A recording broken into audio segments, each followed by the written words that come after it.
Peace be upon you. In the name of God, most gracious, most merciful, I'm a submitter to God, and I'm here to talk to you about angels and how they have free will. One of the common misconceptions in today's Islam is that angels have no free will, that they cannot make decisions on their own, that they cannot sin, that God prefers humans more than angels, and that jinns have no relation to angels. All these are misconceptions.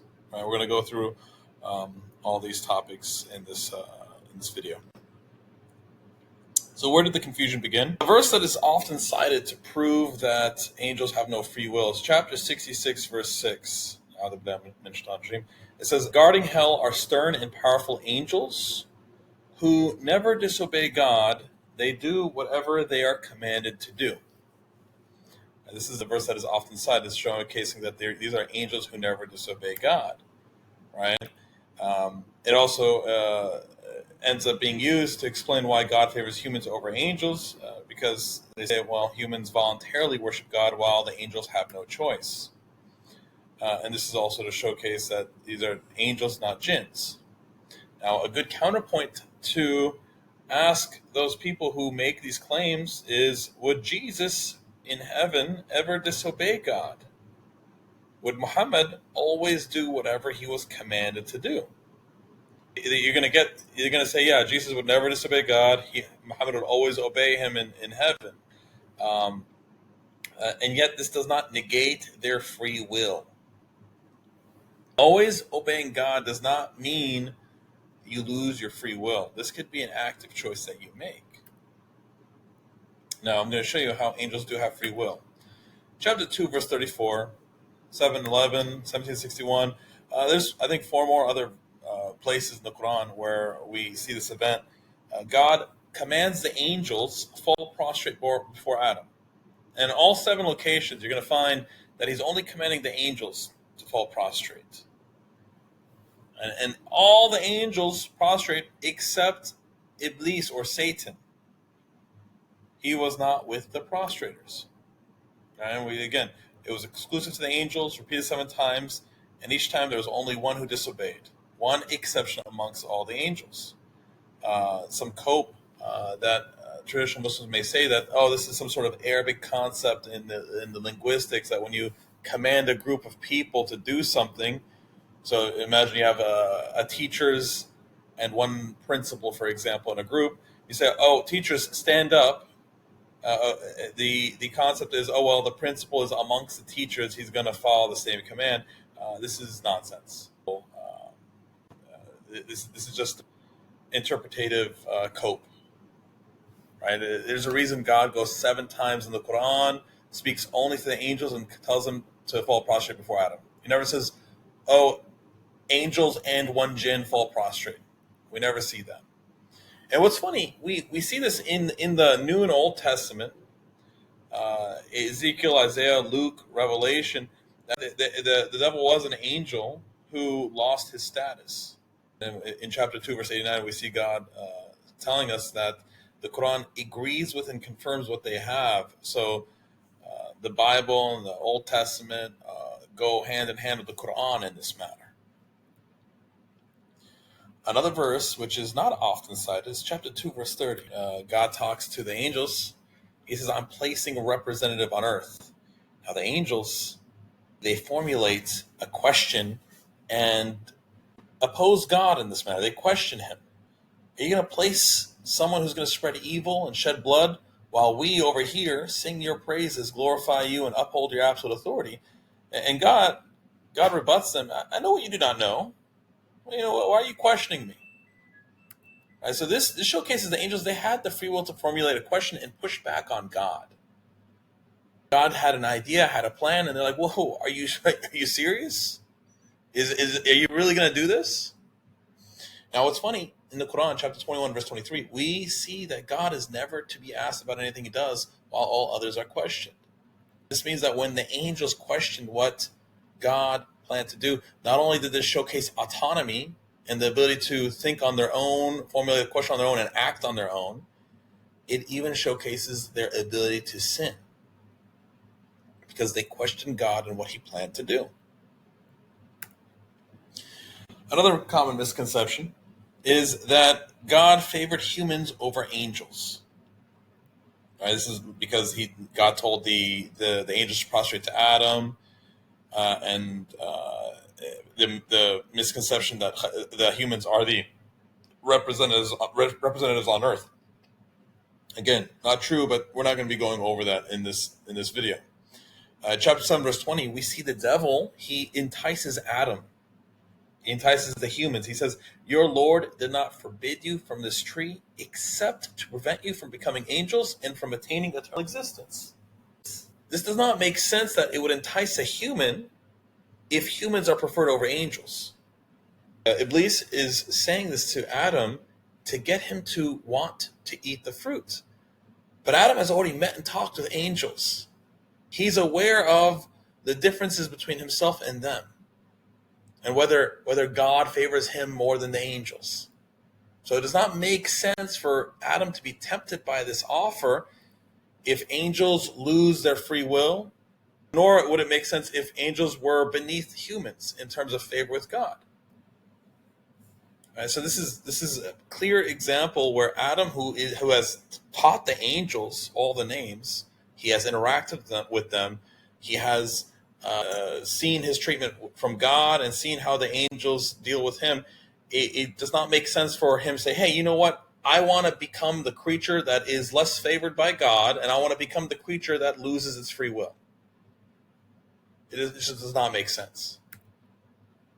Another example of why angels are creatures with their own will and autonomy is the fact that they have ranks. Chapter 4, verse 172, it says the Messiah, so Jesus, would never disdain from being a servant of God, nor would the closest angels. This is very interesting. Closest angels. He actually talks about angels who are closer, nearer to him than other angels. And that such angels that are close to him are not arrogant with God. They're not prideful towards God. They would never disdain being God's servant. All right, this indicates a difference among angels in their nearness to God. And people, some of the cope is saying that these are angels in close proximity to God. But we see in chapter 3, verse 45, God uses the same description about Jesus being close with him, one of those closest to me. So being near proximity to God is actually also correlating with how much God favors the person. This connects back to chapter 66, verse 6, where God talks about angels who never disobey him. So the closest angels to God are those who love to serve God and would never oppose him. This is something that they choose to do. Chapter 2, verse 98, we see another example. It says, anyone who opposes God and his angels and his messengers and Gabriel and Michael should know that God opposes the disbelievers. We know Gabriel and Michael are angels, and they're also messengers. Well, at least Gabriel is definitely a messenger. Chapter 19, verse 19, we see Gabriel calls himself a messenger of God there. But we understand Gabriel and Michael are both angels. They both serve God, and yet here God separates them by distinction. So this means that God himself not only has created these angels individually, they have their own personalities and own names, but he gives them different jobs, different tasks, and this is likely based off of also how much he prefers one over the other, how much he favors one over the other. Chapter 17, we learn that God says, note how we preferred some people over others in this life. The differences in the hereafter are far greater and far more significant.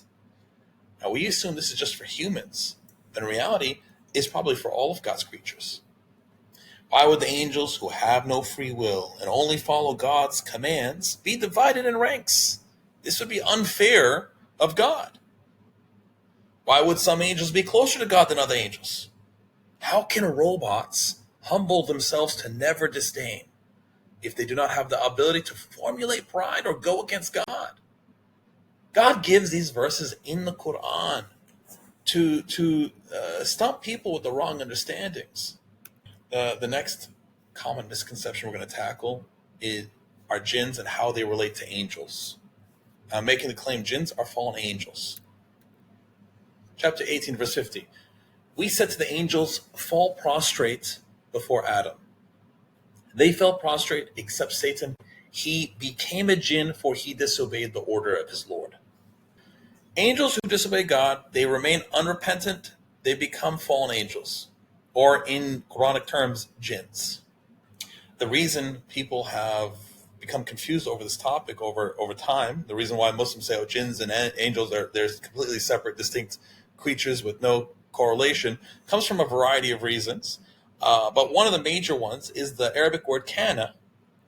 In the Quran means became, has shifted in meaning over time. Here, we'll take a closer look at the word. Kana is a kaf, alif, and noon. Right? We got the kaf here, first letter, alif, second letter, noon, third letter. This word means became. Often today used as was.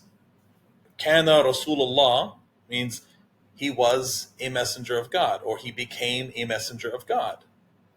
So he was not born a messenger of God, he became at some point. Exhibit A. Here, I've taken these from Quran.com. I've taken the translation of every word they have. This is often a Sunni regulated source. Here you see the word kana, they translate it as was. Versus Exhibit B, I've taken chapter 2, verse 34. The same word, wakana, they translate as became. So even though the meaning has shifted, they have not done it to every single instance of the word in the Quran. What's interesting, the verse's construction is almost exactly the same. Aba wa istakbara, God forgive me if my pronunciation is not that great. These two words here, it just means he refused and was arrogant. You take them out, you have a one-to-one resemblance. All the words are the same up to a jinn and the kafirin, the jinn and the disbelievers. And so here in the bottom, Exhibit B, it says, and he became of the disbelievers. And the reasoning is very simple. He was not born a disbeliever. God did not make him one. He became one. God does not make people evil. They choose to be evil afterward. What's funny though, because they have this bias of Iblis always having been a jinn, they translate kana as was. And that's how you get the opposition, the change in meaning to became. Other reasons why this happened, there was religious infighting and disputes, both inside the religion and outside. So opposition to Christian and Jewish understanding, they sought to differentiate themselves. Right? Oftentimes with Christianity, they would adopt things that are untrue from Christianity, and they would reject things that were true from Christianity. Jewish and Christian literature, the devil was a fallen angel. Now, because the Quran says kana min il jinn, eventually they're like, hey, this is a point we can disagree with them and oppose them. This also happens within the religion. Not all Muslims had the understanding that jinns were separate from angels. Now, I'll show that later with some references, God willing. Chapter 42, verse 14. They broke up into sects only after the knowledge had come to them due to jealousy and resentment among themselves. Eventually, indeed, the later generations who inherit Scripture are full of doubts. And so this is speaking about the people of Scripture, the Jews and Christians, but it's true even with the Muslims today. If you examine Islamic history, what the knowledge that is accepted as the doctrine of Islam today is very different or drastically more rigid than what was accepted earlier on in Islam. You'll see that by the sources I'll showcase later.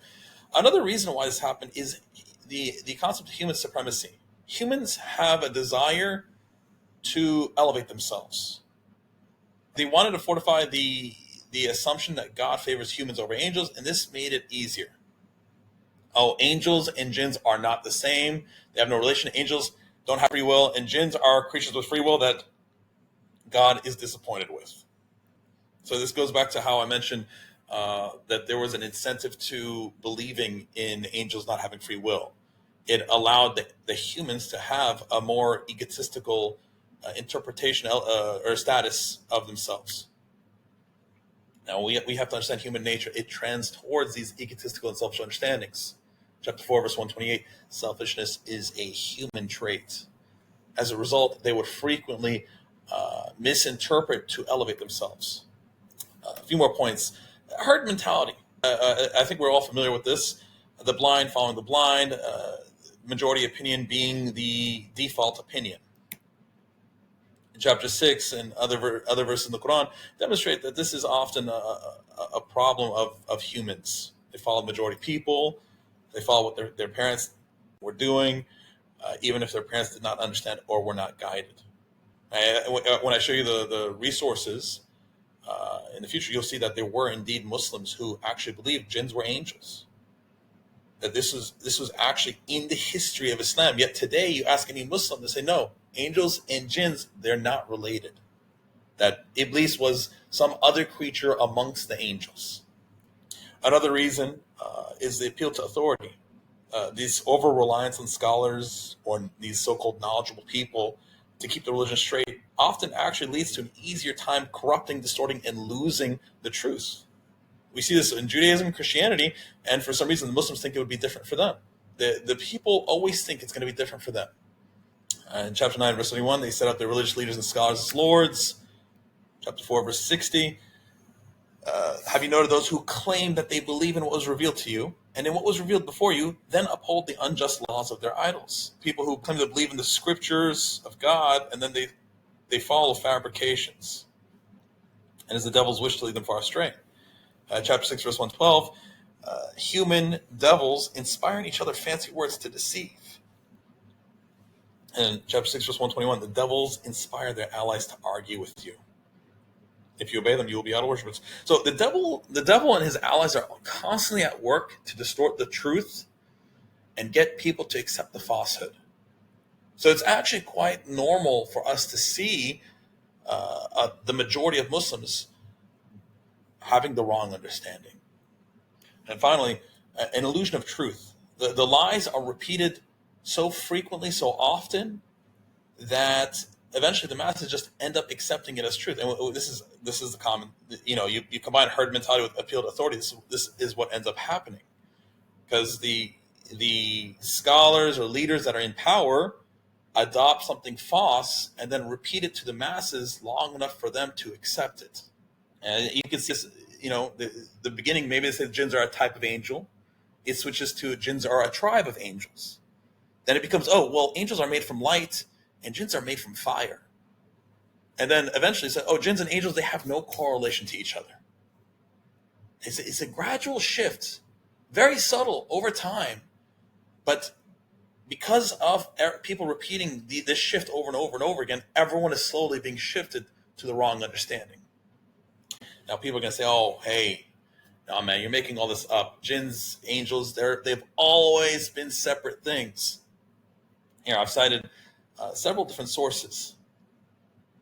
Here we have the Tariq at-Tabari. God forgive me. It says, Iblis was among the noblest and most honored of the angels in lineage. Al-Baghawi, in his tafsir, he says, he's citing from Ibn Abbas. He says, Iblis was from a tribe of angels called jinn. And over here we have also, Iblis was from a group of angels called jinn. Here we have Azazel, or I believe this is Iblis, before he undertook the path of sin, was among the angels. His name was Azazel, and he was one of the inhabitants of the earth and among the most diligent and knowledgeable of the angels. I don't believe this is all. This is just some of the citations I could find.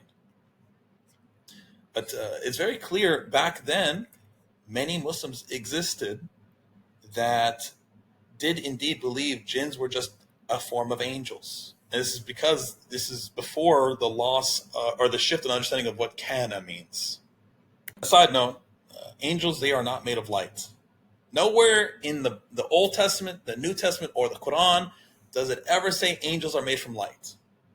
In the Quran, only God, the Quran, and his other revelations are ever referenced as light. Never the angels. Iblis himself, he declares he was made of fire before he had become a jinn, which indicates that some, if not all, angels may be made from fire. And what's funny is the Old and New Testament confirms this on the angels. You have both Old and New Testament, and even Apocrypha outside those scriptures, referring to the angels as ministers of fire. They have chariots of fire, and they came from a flame. It's very, as you can see, as you can say, that the Quran is confirming this information in the Bible in this way. That angels, at least some of them, if not all of them, have some relation to fire or flame. So this concept of angels being made from light is another way for Muslims to deviate from the truth.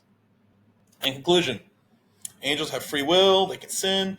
Humans are not better than angels. Iblis was an angel before he fell, and jinns are the fallen angels. Angels are not made of light. They are, at least some, if not all, are made of fire.